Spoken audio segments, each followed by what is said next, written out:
In this one, we've got pocket fives in the small blind. A handful of players have left our table to play the uncapped 10-20 game that's just opened, including the player who just attempted the bluff against us. Some new players have arrived, including a player who straddles from under the gun. The middle position opponent limps in, the hijack calls for 20. We don't want to reopen the pot, and it's fine if we have more opponents, so I don't mind going multi-way. We call for 15 more. The big blind calls, he's a new player as well. The under the gun straddler needs to punish us limpers. He raises to 120. The middle position player calls for 100 more. It's too much for the hijack. He folds. I don't mind playing an inflated pot with a hand that'll be easy to play post flop. I call for 100 more. The big blind also calls. We're going 4 ways to the flop. Hit the like button on the count of 3 for some extra run good. Ready? 1, 2, 3. The flop comes 5-5-3 with 2 hearts. Because of you, we flop quads in what's already a pretty big pot. I check, hoping someone has an overpair or is going to fire while drawing dead. The big blind checks. The under the gun straddler was the pre-flop raiser. He's our best candidate to take a shot. He bets 200. That'll be ours soon. The player in middle position has no regrets in life except for entering this pot. He folds. There's no way that we'll be check raising on this street. I call to keep the bluffs in. The big blind folds. It's down to heads up. I'm rooting for a high card that'll give our opponent whatever he thinks he needs.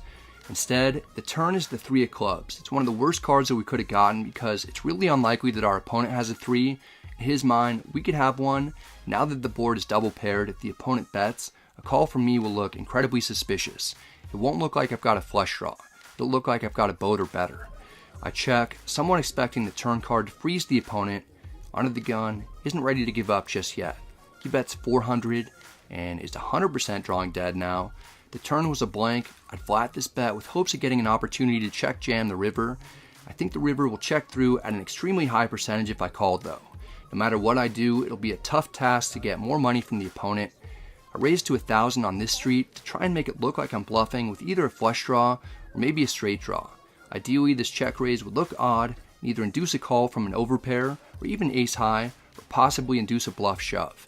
Maybe the plan is working out to perfection as the opponent asks to get a count on my stack. I think I have you covered. There's no better feeling in poker than when you have the nuts and the opponent is clearly considering jamming it on you while you know that he has 0 outs. I suppose a slightly better feeling would be if he actually does jam on you. In this case, he folds.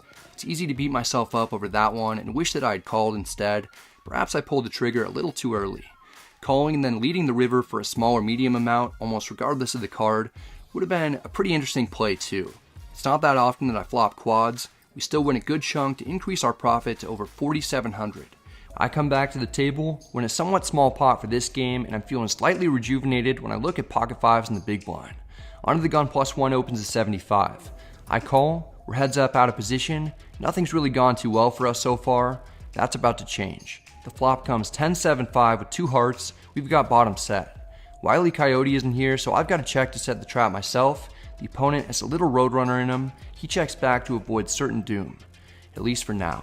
The turn is the jack of diamonds. 9-8 gets there, but for a variety of reasons, it's tough to imagine that's what we're up against. I bet 150 to punish the under the gun +1 player for trying to control the pot on the previous street. He puts $150 in the middle to purchase his one-way trip to Paintown. The river is another 10. That pairs the board and gives us a boat. Poker rooms tend to be cold. Don't worry though, I keep the heat on by betting 450. The opponent's trying to make sense of the story that I've been telling, which is that I have a very big hand. To his credit, I also have plenty of bluffs, including a hand like 7-5 suited that's been counterfeited. Once he checks back flop, he shouldn't have many 10s in his range. That would allow me to bet large with air a decent percentage of the time. Unfortunately for him, in this instance, I happen to be close to the top of my range. The opponent must have something with showdown value. He calls. I feel bad for under the gun +1 because it's no longer 2020, but the guy still isn't able to avoid bad news. I flip over the boat. That's going to be the winner. This is a really important pot to win in order to build up some confidence. We made a big hand, got value on 2 streets.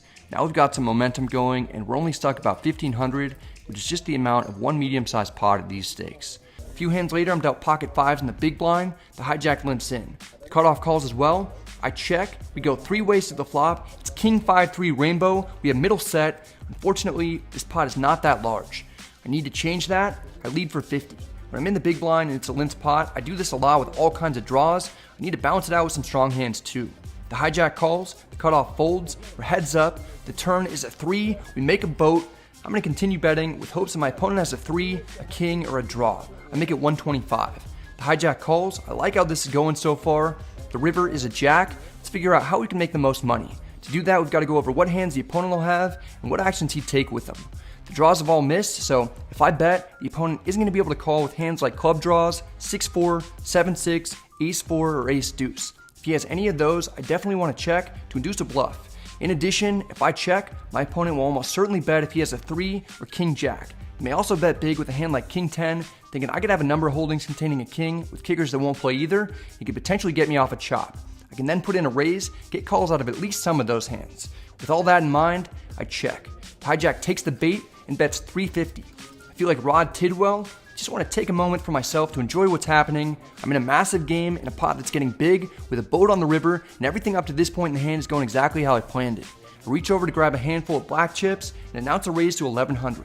This has to catch the opponent off guard. I have no idea what I might be up against, but given how it's played so far, I surely have the winner, unless the hijack has the last 2 3s in the deck. If that's the case, I'll be hearing from him, and I'll be paying him. The player tanks for a very long time, he gets his chips out, then shows me the money. I turn over the full house. Somehow I'm able to turn a limped pot into the biggest pot of the night for me. The hijack is in disbelief. He takes a gander at his cards, and then tosses a 3 face up. The other card goes into the muck. It's a giant cooler. We get a dream flop and a dream turn to make the maximum. I've been waiting the whole session for a hand like this, where I could bet big for value and get paid off. Finally happens. We win a very nice pot. We're only in for 1 bullet. Currently we're up 1800 on the session. A couple of straddles are put on. We're playing 100, 200, 400, 800 this hand. Doug raises to 2000 with ace-7 suited in middle position. I've got pocket 5s in the cutoff. I call. Had I not added on, I may have been inclined to fold pre-flop with a short stack. The button calls with pocket 8s, the under the gun straddler calls, then hook calls in the double straddle for 1200 more with queen deuce offsuit out of respect for Israeli Ron. We're going 5 ways to the flop. It comes jack 10-5 with 2 diamonds. We have bottom set with multiple opponents in a $10,000 pot. It checks to me. I can't allow anyone to have a free card. I bet 6,000. The button folds. King Kai has a baby flush draw. He calls. The remaining players fold.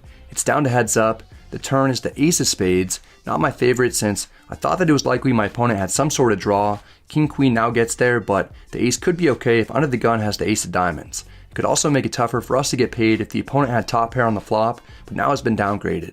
Broadway gets there now, so yeah, that has to be slightly concerning for Brad. It's not going to stop me from betting, but obviously King Queen. You also get value from the nut flush draw. It's a really bad card here for King Kai. Where Sizing that we just come with 10K. I like the bet here for Brad. Yeah, you might just fold out now with the 4-6. Just pure dry flush draw. Didn't pick up anything extra on the turn here. I don't 100% know if I've got the winner in this moment. The pot is blown up to a point where if I get called, effective stacks will be around half the size of the pot, and there will be very few river cards that I'll be comfortable with, since literally every card that doesn't pair the board either puts a new straight possibility out there or makes it so there are 4 to the straight. We obviously don't want any more diamonds to come either. King Kai can't rely on his baby flush draw when he knows that he could be drawing dead. He folds. $32,000 comes back towards our direction. 14,000 of that is profit. It's about the most money that I've ever won from one hand, and it was a single raise pot with only 1 flop bet being called.